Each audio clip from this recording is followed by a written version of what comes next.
Greeting students, myself Aarti from Vijay Vidya Mandir school. Students, आज हम SST में चैप्टर 20 का सेकंड पार्ट रीड करते बेटा, हमारे पथ प्रदर्शक। देखो बेटा, हमने यहाँ तक रीड कर लिया था। नेक्स्ट है हमारा समाज सुधारक, सोशल रिफॉर्मर्स। समाज सुधारक वे व्यक्ति हैं जिन्होंने हमारे समाज में बसी कुरीतियों के विरुद्ध लड़ने की कोशिश की। उन्होंने हमें अच्छा जीवन जीने के लिए मार्गदर्शन दिया। भारत के कुछ समाज सुधारक हैं संत कबीर। देखो, ये संत कबीर को दिखाया गया बेटा, ठीक है। संत कबीर का जन्म वाराणसी में हुआ। वे रामानंद के शिष्य थे। वे जाति प्रथा और दूसरी सामाजिक कुरीतियों के विरुद्ध थे। उन्होंने कहा कि धार्मिक कृत्यों का पालन करने से अच्छा ईश्वर को प्रेम करना है। उन्होंने अपने दोहों के द्वारा समाज में फैले पाखंड पर प्रहार किया, ठीक है बेटा। उन्होंने ये समझाया कि अगर तुम धार्मिक कर्मकांड करते हो, इससे अच्छा तुम ईश्वर से प्रेम करो, ठीक है। ईश्वर से प्रेम करना ही अच्छा है, फालतू के पाखंड में मत पड़ो, ठीक है। देखो बेटा, नेक्स्ट है हमारा यहाँ पर रमाबाई रानाडे। हम समाज सुधारक महिलाओं में रमाबाई रानाडे का स्थान सबसे ऊंचा है। वह महाराष्ट्र की जानी मानी समाज सुधारक थी। उन्होंने अपने जीवन में महिलाओं और अनाथों की स्थिति में सुधार के लिए कार्य किया। उन्होंने अनाथों के लिए एक स्कूल के लिए एक विद्यालय, जिसे पूना सेवा सदन कहा जाता है, इसकी स्थापना की, ठीक है। क्या क्या रमाबाई ने गरीबों के लिए मीन्स अनाथों के लिए एक स्कूल खुलवाया, विद्यालय बनवाया, जिसको पूना सेवा सदन कहा जाता है, ठीक है।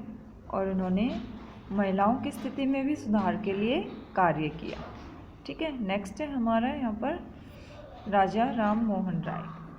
वह अपने समय के महान समाज सुधारक थे। उनका जन्म 1772 ईस्वी में बंगाल में हुआ। उनके संवेदनशील हृदय को अधिक कष्ट हुआ जब उनकी भाभी को सती बनाने का प्रयास किया गया। तब वे कुरीतियों जैसे जाति प्रथा, सती प्रथा और बाल विवाह के विरुद्ध लड़े, ठीक है। उन्होंने बंगाल में ब्रह्म समाज का आरंभ किया और उसकी गतिविधियां पूरे भारत में फैला दी, ठीक है बेटा। उनकी भाभी को सती बनाने का प्रयास किया गया था, तो तब से उन्होंने ये सती प्रथा, जाति प्रथा और बाल विवाह, जो बचपन में बच्चों का जो बचपन में कम उम्र में विवाह हो जाते हैं, उनके विरुद्ध उन्होंने लड़ाई की। नेक्स्ट है बेटा सर सैयद अहमद खान। वे एक मुस्लिम सुधारक थे, ठीक है बेटा। देखो, ये दिखाया गया सर सैयद अहमद खान को। मुस्लिम समाज सुधारक थे ये। इन्होंने मुस्लिमों की स्थिति में सुधार के लिए अनेक कार्य किए। उन्होंने महिलाओं पर होने वाले अन्याय और पर्दा प्रथा का विरोध किया। उनके अनुसार शिक्षा लोगों और समाज में परिवर्तन के लिए बहुत महत्वपूर्ण है। इसलिए उन्होंने अलीगढ़ में एक कॉलेज की स्थापना की, जो वर्तमान में अलीगढ़ मुस्लिम विश्वविद्यालय बन गया है, ठीक है। उन्होंने क्या किया, इन्होंने अलीगढ़ में एक कॉलेज स्थापित किया, जो अब अलीगढ़ मुस्लिम विश्वविद्यालय बन गया है, ठीक है। और इन्होंने महिलाओं पर जो अन्याय होते थे उनके विरुद्ध भी आवाज़ उठाई और उनकी जो पर्दा प्रथा थी उसके विरुद्ध भी, ठीक है। नेक्स्ट है हमारा वैज्ञानिक, साइंटिस्ट। भारत को बहुत से प्रसिद्ध वैज्ञानिक पैदा करने का गौरव प्राप्त है। भारत में बहुत से वैज्ञानिक हुए हैं बेटा। प्राचीन भारत में गणित, खगोल विद्या और चिकित्सा विज्ञान बहुत अधिक विकसित हुए। शून्य का सिद्धांत भारतीय गणितज्ञों द्वारा दिया गया था। भारतीयों ने 1 से 9 तक की संख्या और दशमलव प्रणाली का आविष्कार किया। आर्यभट्ट और वराहमिहिर जाने माने प्राचीन भारतीय खगोल शास्त्री थे। चरक और सुश्रुत प्राचीन भारत के प्रसिद्ध चिकित्सा शास्त्री थे। खगोल शास्त्री कौन से थे प्राचीन काल के? आर्यभट्ट और वराहमिहिर। ठीक है, खगोल शास्त्री किसको कहते हैं? जिन्हें भूगोल का अध्ययन हो। ठीक है, चरक और सुश्रुत प्राचीन भारत के जो चिकित्सा शास्त्री थे, जैसे एक तरह से वैद्य कहते थे हम पहले। ठीक है, वैद्य थे वो चरक और सुश्रुत। चरक भारतीय चिकित्सा के पिता थे और सुश्रुत प्लास्टिक सर्जरी के पिता थे। चरक किसके थे? चिकित्सा के पिता, और सुश्रुत प्लास्टिक सर्जरी के। ठीक है, औषधि की यूनानी प्रणाली भारत में तुर्कों और मुगलों द्वारा लाई गई। ठीक है, देखो बेटा, ये आर्यभट्ट है, सीवी रमन, एपीजे अब्दुल कलाम और होमी जहांगीर भाभा।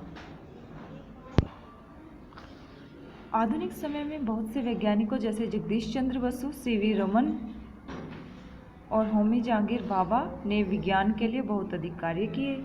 एस रामानुजन विश्व के महान गणितज्ञों में से एक थे। ठीक है, भारत के पूर्व राष्ट्रपति एपीजे अब्दुल कलाम एक महान वैज्ञानिक थे। क्या कहा जाता है इनको? अब्दुल कलाम को क्या कहा जाता है? मिसाइल मैन के नाम से भी जाना जाता है। ठीक है, शासक। भारत में बहुत से शासक ऐसे थे जिन्होंने साधारण जनता की भलाई और लाभ के लिए कार्य किए। देखो बेटा, कौन सा शासक था? अशोक। जैसे वह अपने समय के महान सम्राटों में से एक थे। वह लगभग 2000 वर्ष पहले भारत पर राज्य करते थे। उन्हें युद्ध की निरर्थकता का अनुभव कलिंग के साथ युद्ध करने पर हुआ, जहाँ उन्होंने बड़ी संख्या में मृत और घायल व्यक्ति देखे। तभी से वे एक बौद्ध बन गए और लोगों के लिए अनेक कार्य करना आरंभ कर दिया। उन्होंने अपने राज्य में लोगों के लिए सड़कें, धर्मशालाएं और अस्पतालों का निर्माण कराया। ठीक है, जब कलिंग का युद्ध हो रहा था तो उन्होंने बहुत अधिक संख्या में मरे हुए लोगों को देखा, घायल व्यक्तियों को, बच्चों को देखा। ठीक है, तो तब से उनका मन युद्ध से उठ गया था। ठीक है, तब वे बौद्ध भिक्षुक बन गए। ठीक है, उन्होंने बौद्ध धर्म को अपना लिया और वे अपनी प्रजा की हेल्प करने लगे, लोगों के लिए कार्य करने लगे।